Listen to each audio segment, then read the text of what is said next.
거주장애인 학대 논란이 잇따르고 있는 경산의 한 장애인 시설에서 가해 혐의로 직무정지된 사회복지사를 복직시키려 해 논란이 일고 있습니다.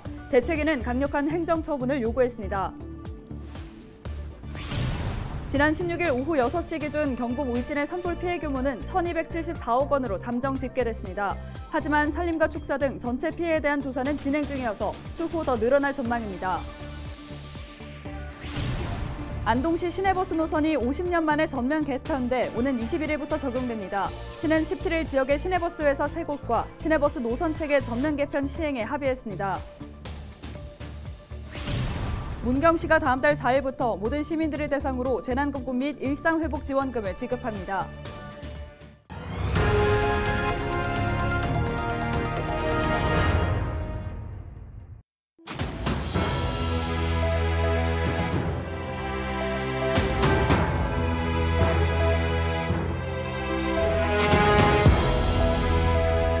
여러분 안녕하십니까? 헬로티비 대구 경북 뉴스입니다.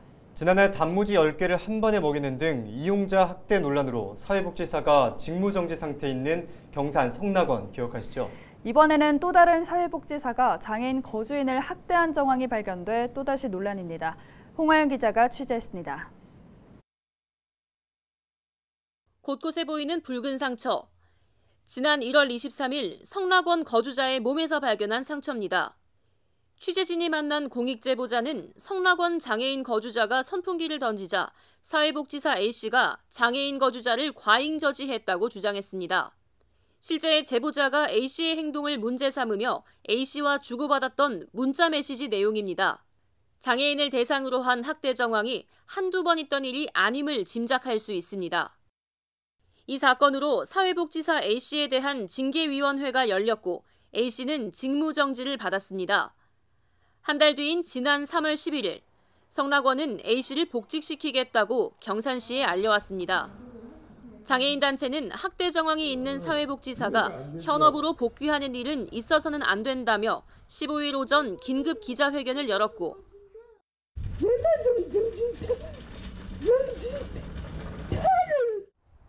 경산시는 성락원에 공문을 보내 복직 절차를 중단시켰습니다.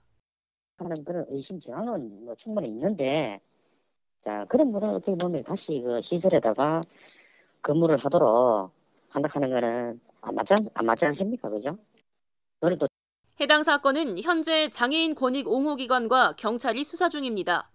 만약 무혐의로 결론 나면 언제든 복귀가 가능합니다.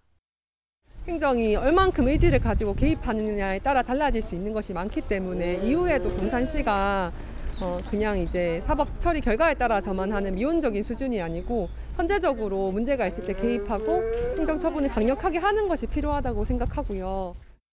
보호해야 하고 지켜줘야 하는 것에도 불구하고 학대를 저지른 복지사를 다시 원으로 복귀시키는 것에 대해서 저는 납득할 수 없고요. 성락원은 지난해에도 이용자 학대 논란으로 한 사회복지사가 직무정지를 당하기도 했습니다. 헬로티비 뉴스 홍하영입니다. 경북 울진 지역 산불 피해 규모가 1,300억 원에 이르는 것으로 조사됐습니다. 지난 16일 오후 6시 기준 울진 산불 피해 규모는 1,274억 원으로 잠정 집계됐습니다. 이 중 산림 18,000헥타르가 산불 영향 구역에 들어 1,035억 원의 피해가 발생하는 등 공공시설 피해 규모만 1,192억 원으로 나타났습니다. 또 주택 181개 동이 불에 타고 축사 6천여 동이 피해를 입었으며 335명의 이재민이 발생했습니다. 전체 피해에 대해서는 아직까지 조사가 진행 중이어서 추후 피해 규모는 더 늘어날 것으로 보입니다. 최근 울진 산불과 관련해 전찬걸 울진 군수가 이재민들을 돕기 위한 성금과 기부에 동참해 줄 것을 호소했습니다. 전 군수는 지난 16일 발표한 담화문을 통해 주민 300여 명이 삶의 터전을 잃는 등 많은 국민들이 힘든 시간을 보내고 있다며 이재민 주거시설 우선 지원에 행정력을 집중하고 있다고 말했습니다. 또 정부 지원금으로는 현실적인 보상이 어려운 부분이 있다며 이재민들을 위한 성금과 물품 기부에 동참해달라고 호소했습니다. 강원 경북 대형 산불은 역대 최대 산림 피해와 최장기 산불로 기록됐는데요. 최악의 산불 상황 속 보이지 않는 곳에서 묵묵히 역할을 다한 분들이 적지 않습니다. 네, 그중에서도 산림청 산림항공본부 진화 헬기와 공중진화대원들도 대표적인 숨은 조력자로 꼽히는데요. 어떤 활약이 있었는지 김수아 기자가 취재했습니다.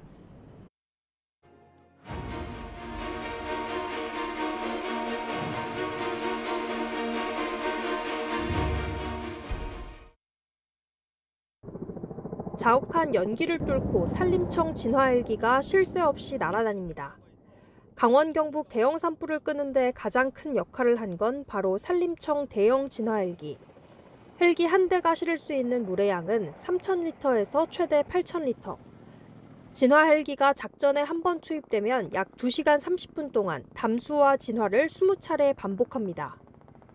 산세가 험한 지형에는 지상대원이 투입되기가 어려워서 헬기 진화가 필수적입니다. 그런데 이번 산불은 연무가 짙게 깔리고 바람이 매우 거세서 헬기 진화에도 어려움이 있었습니다. 특히 마지막까지 불길이 남아있었던 울진 응봉산 일대는 깊은 협곡과 절벽이 있어 지상진화대 투입이 쉽지 않았던 곳입니다. 강릉 삼척, 울진 지역은 험준한 산악 지역으로 이루어진 헬기에 의한 그 물투하로 화재 진압이 가장 절실을 하고 대형 산불 진화의 또 다른 숨은 조력자는 바로 산림항공본부 공중진화대원입니다.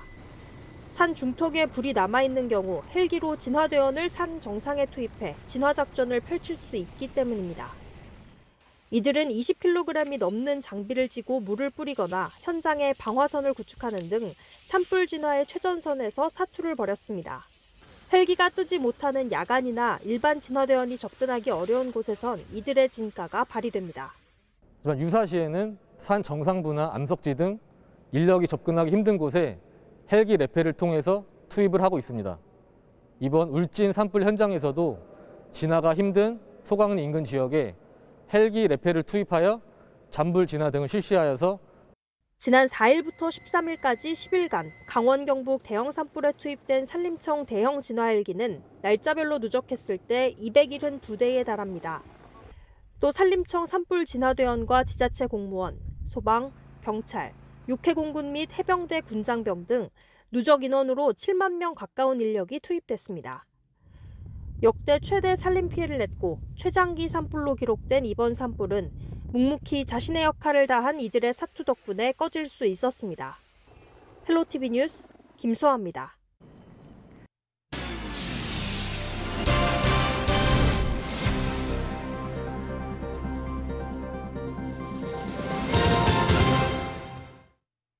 다음 소식입니다. 코로나19로 중단됐던 경주 벚꽃축제가 3년 만에 열립니다. 벚꽃 개화식에 맞춰 이달 말부터 다음 달 초까지 대릉원과 보문호수 등 주요 관광지를 비롯해 경주 전역에서 비대면으로 펼쳐지는데요. 시민들이 참여할 수 있는 다양한 프로그램도 마련됐습니다. 자세한 내용 경주시 관광 컨벤션과 남미경 과장 연결해 듣겠습니다. 네, 먼저 경주 벚꽃축제 3년 만에 비대면으로 열리게 된 배경과 취지부터 설명해 주시죠. 네, 경주시 대표 축제인 경주 벚꽃축제가 코로나로 인하여 한 2년 연속 개최하지 못한 아쉬움이 있고 또 벚꽃축제 자체가 올해까지 3년 연속 경상북도 우수축제로 지정될 정도로 축제 내용이 우수합니다. 그래서 올해는 아쉽지만 비대면 벚꽃축제를 개최하여 경주의 또 환상적인 벚꽃과 다채로운 경주의 봄을 알리고자 개최하게 되었습니다. 또한 비대면 축제로 기획하면서 요즘 친환경 관광 정책 방향에 맞춘 친환경 프로그램도 가미하여 의미를 두었습니다. 네, 비대면 행사라서 관광객들이 한자리에 모이는 행사는 없을 텐데요. 경주 곳곳에 흩어져서 다양한 미션에 참여하는 방식이라고 들었습니다. 어떤 프로그램이 운영되는지 말씀해 주시죠. 크게 두 가지 프로그램으로 숨은 벚꽃 명당 찾기와 벚꽃 가치 보깅을 준비를 했습니다. 첫째는 숨은 벚꽃 명당 찾기 프로그램인데요. 관광객이나 시민들께서 본인이 알고 있거나 자랑할 만한 숨은 벚꽃 명소에 가셔서 사진을 찍어서 공모에 응해 주시면 되고요. 또한 그 자료를 바탕으로 우리 경주시에서 벚꽃 지도를 제작할 그런 계획입니다. 그중에 탑5 벚꽃 명소를 선정한 후에 그 선정된 장소에 가셔서 사진을 촬영한 후에 개인 SNS에 업로드 해주시면 또 경주시 기념품을 드립니다. 두 번째는 벚꽃 가치 보깅인데요. 보깅은 보다와 플로깅의 합성어입니다. 벚꽃을 보고 조깅을 하면서 쓰레기를 줍는다는 그런 뜻이지요. 진행 방법은 누구든지 본인이 가고 싶은 벚꽃 거리로 가셔서 벚꽃을 감상하시면서 개별적으로 쓰레기를 주우면 됩니다. 또한 선착순 1000명에게는 집게, 면장갑, 친환경 봉투로 구성된 보깅 키트를 자택으로 또 보내드립니다. 이 프로그램도 벚꽃 보깅 인증샷을 SNS에 업로드를 해주시면 추첨하여 500명께 경주 지역 소상공인 공방과 작가와 또 협업한 제로웨이스트 기념품을 드립니다. 네, 미션에 참여하고자 하는 시민분들도 많을 것 같은데요. 어떻게 참여할 수 있는지 참여 방법도 알려주시죠. 참여 방법은 경주문화재단 홈페이지를 통하여 3월 8일부터 3월 20일까지 신청 접수하시면 되겠습니다. 네, 추가로 벚꽃 보깅 키트 받으실 분 1000명은 선착순으로 이미 마감되었음을 안내를 드리겠습니다. 네, 마감된 프로그램도 있으니까 참여할 분들은 조금 더 서두르시는 게 좋겠습니다. 끝으로 못다한 말이나 당부의 말씀 부탁드립니다. 코로나 방역 수칙을 잘 지키셔서 안전하게 또 분산하여 비대면 경주 벚꽃 축제를 즐겨주시면 좋겠고요. 하루빨리 코로나가 종식되고 간절히 원하는 일상이 회복되는 날 경주시에서는 많은 관광객과 시민들이 함께 즐기며 행복을 느낄 수 있는 아주 다채롭고 품격 있는 축제를 잘 준비하도록 하겠습니다. 네, 지금까지 3년 만에 비대면으로 열리는 경주 벚꽃 축제에 대해 경주시 관광 컨벤션과 남미경 과장과 이야기 나눴습니다. 계속해서 다음 소식입니다. 안동시 시내버스 노선이 50년 만에 전면 개편됩니다. 안동시는 17일 지역의 시내버스 회사 3곳과 시내버스 노선 체계 전면 개편 시행을 위한 공동 운수협정 조인식을 개최했습니다. 시는 2020년 8월부터 용역을 통해 안동 역사 이전 등 변화하는 도시 여건과 시민 이동량 등을 반영한 노선 개편 실행안을 수립하고 시내버스 업체들과 운행 노선 시간표 등에 대해 논의해왔습니다. 이번 개편으로 기존 39개 노선이 46개 노선으로 확대 개편되고 주요 관광지와 안동역의 접근성도 높아질 것으로 안동시는 기대했습니다. 개편된 시내버스 노선은 오는 21일부터 시행됩니다. 문경시가 다음 달 4일부터 모든 시민들을 대상으로 재난극복 및 일상회복지원금을 지급합니다. 지원금은 1인당 30만 원이며 문경사랑 상품권으로 지급됩니다. 대상자는 3월 31일 0시 기준으로 문경에 주소를 둔 시민과 외국인 등록을 한 결혼 이민자, 영주권자입니다. 지원금 신청은 4월 4일부터 5월 4일까지 주소지 읍면동 행정복지센터에서 할 수 있습니다. 봉화군 종합자원봉사센터가 일상 속에서의 코로나19 감염을 막기 위해 시민들을 대상으로 방역장비를 무상으로 대여합니다. 자원봉사센터는 소독기를 구매하기 어려운 일반단체나 자영업자, 시민들을 대상으로 분사형 실내용 소독기를 대여하고 소독약제도 지원합니다. 또 실외에서 사용하는 소독약제는 봉화보건소 옆 도로 쪽에 탱크로 비치해 시민 누구나 이용할 수 있도록 했습니다. 의성군 박서생과 청년통신사공원의 청년통신사선 율정호가 운항에 들어갔습니다. 10인승 규모의 율정호는 낙동강 변을 따라 운행하는 배로 낙동강에 얽힌 이야기를 들으며 자연 경관을 즐길 수 있습니다. 운항 시간은 월요일을 제외한 매일 오전 10시부터 오후 5시까지로 하루 6차례 운항합니다. 이용료는 성인 기준 8,000원이며 의성군민은 50% 할인이 적용됩니다. 대구 4차 순환선이 이달 말 완전 개통됩니다. 달서구 대천동에서 동구 상매동까지 이어지는 대구 4차 순환선은 전체 길이 61.6km로 현재 공정률은 99% 수준입니다.